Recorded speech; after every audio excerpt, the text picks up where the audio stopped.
When American Senior High School opened in 1976, its student body was 1/3 Black, 1/3 white, and 1/3 Hispanic.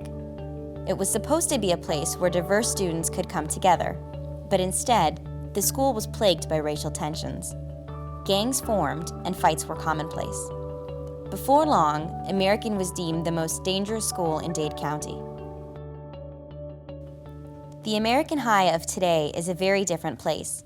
Principal Luis Diaz reflects.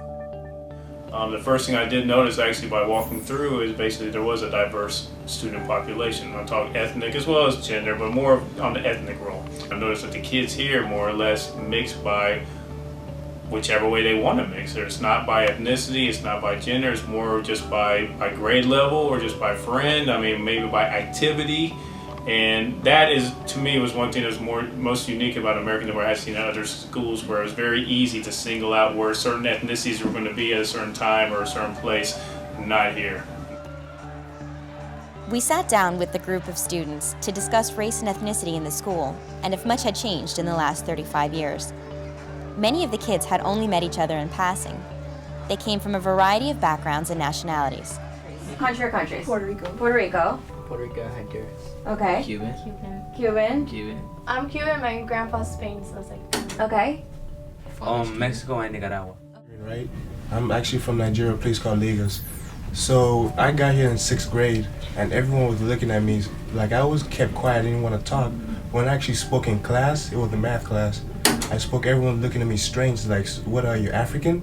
The thing about that is, like, when you say African, it's a continent. It's not a country. So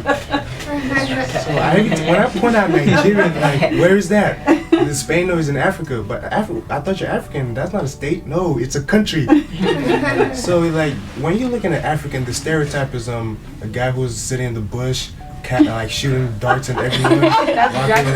What are the stereotypes for each? If like you sit in class and you get something wrong, oh, she must be from Puerto Rico. No. They're really stupid. They're really dumb. But they do that for Dominicans too. Yeah, Dominican. Look at that Mexican jumping that gate so quick. Mexicans do mow your lawn and they fix your roof. And they jump gates quickly. I can't hear you. Guys got too many going at once. We gotta. A little saying that if you're Cuban, you're automatically supposed to swim because you come in a boat or something. Cubans are loud. Did you come on a boat? The stereotype has to come from somewhere. Most of the stereotypes are actually true. I agree. So sometimes some Caucasian people do get more advantages, but it's mainly our fault because when we see the stereotypes, instead of us changing ourselves, we make that define who we are. I'm the only Spanish boy to chill with all the black people all the time, no matter when, and it's like it's awkward. It's not to me. I'm used to it now. Like it's just like I'm gonna get attention. Like anytime we go to a party or somewhere, like we somewhere with the boys in the city, wherever we go at. It's like I'm gonna have attention on me because damn, it's a white boy. Yeah, what's up? It's a white boy. Yeah. And then sometimes. Sometimes it could be good.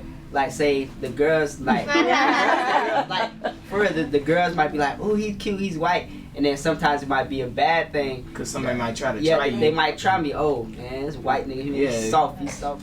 Like when it comes to race, I think the school is really good. Like you're always gonna find in every school, regardless, you're always gonna find groups that cling to each other because of color. But in this school, is a lot of diverse groups. Me, I was just chilling with my friends, just like. I hang around more black people, I ain't gonna lie. But when I actually go to my Hispanic friends, my black friends, like they come to me, oh, why you with her? Oh, you Spanish now? Like they get all mad. You speak Spanish with them? I'm like, no, I'm just, like I identify who I identify with. That's just it. Like it has nothing to do with color. And like since I'm like black and I'm a skater, people be like, oh, look at that white boy. Like look at him with his skinny. I grew up in New York. How am I white? You know? There's a lot of racism, but like I see a lot, and like I haven't like really ever been through anything racist like with me, but like I see a lot of prejudice and stuff every day. Like I do see like black people go up to white or Hispanic people and like, oh yeah, you cracker, oh yeah, you white boy. I see that every day. Every day I see that. What do you guys think about what you need to do moving forward? There's never gonna be a change for that. Yeah, there's not. You can teach your kids the right thing to do, and you can teach your kids to always whatever you want, pay for it. If you want something, manners, everything. I think the only thing you can do is like really raise your child to be a good person, like but overall. It's the group of students that hang out with like I really don't think stereotypes are ever gonna go away, but you can make it better.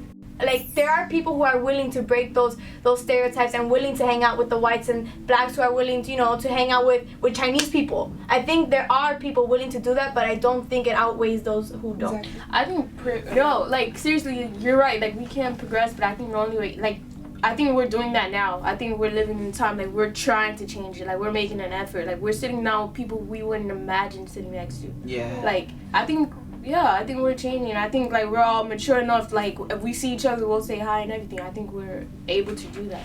And I think this is the time for change. Yes.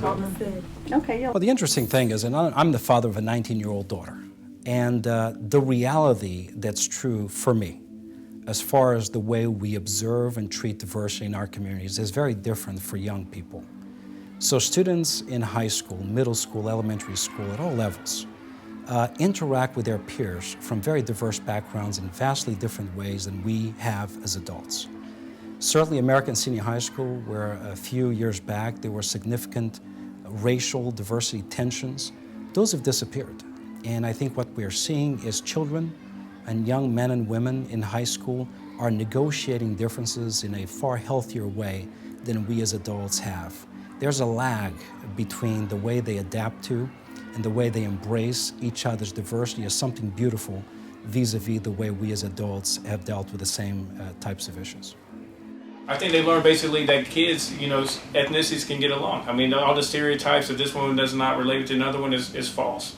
People are people. You have good, bad, ugly, and all different types. There's not one certain type that basically controls this type of stereotype. We all have it in us.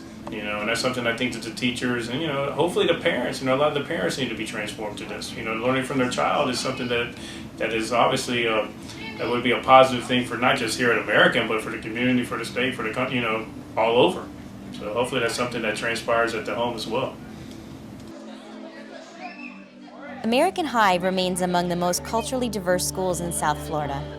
And while the students can be very aware of their differences, and many of the kids take pride in their ethnic and racial identities, it's a school where the kids are learning to come together.